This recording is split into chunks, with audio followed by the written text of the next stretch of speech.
Armen Levack, ESPN Radio 104.5, the team. Again, Armen speaking at like Iona College or something. I don't know how difficult it is to tell people that, you suck all the talent from your co-host and just survive on the radio, but he's there doing that. So I get the pleasure of talking to former Rangers captain and MSG pre- and post-game man, the man, the myth, the legend, Dave Maloney. Good afternoon, Dave. How you doing today? Sitting here in one of the great cities of America and the world, downtown Washington, actually sitting right across from the White House on a beautiful spring morning. So life couldn't be better, although it could be better. The Rangers found a way to get a goal last night to get it back to even keel, but so be it. It's on to Game 4. Yeah, I guess that's where my first question comes as I try to break this game down and be analytical about it.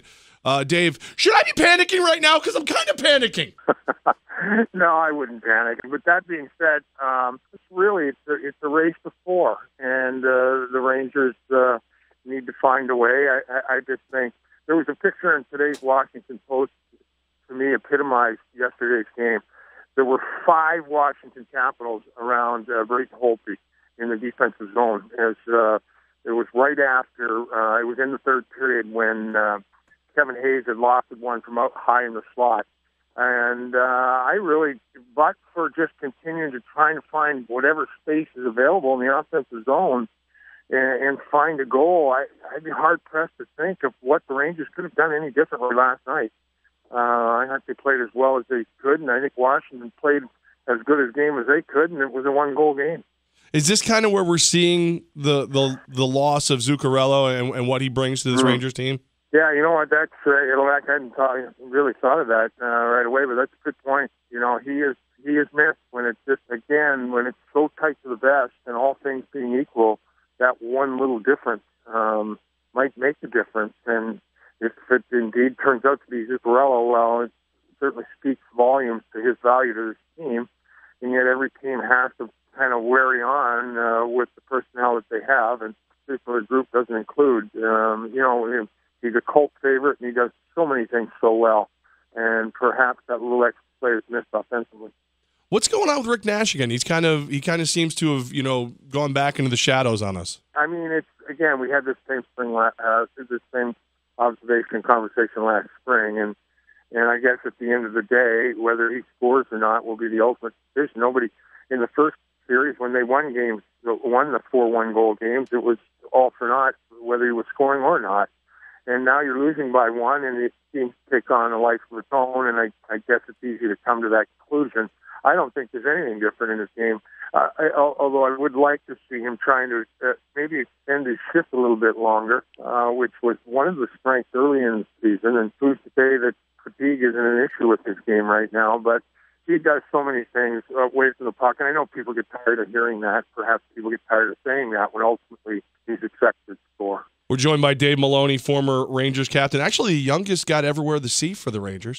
You can follow him on Twitter at Dave Maloney, MSG. Dave, Jay Beagle, he hits the game-winning goal, but he also was 10 of 12 on faceoffs. What do the Rangers do to take away that faceoff edge? That was an area of the ice I thought came, sorely evident because I thought, by and large, territorially, they controlled a lot of the play. And where it really came to fruition was not being able to get possession off an offensive zone face-off. Lots of times, it is the matchup.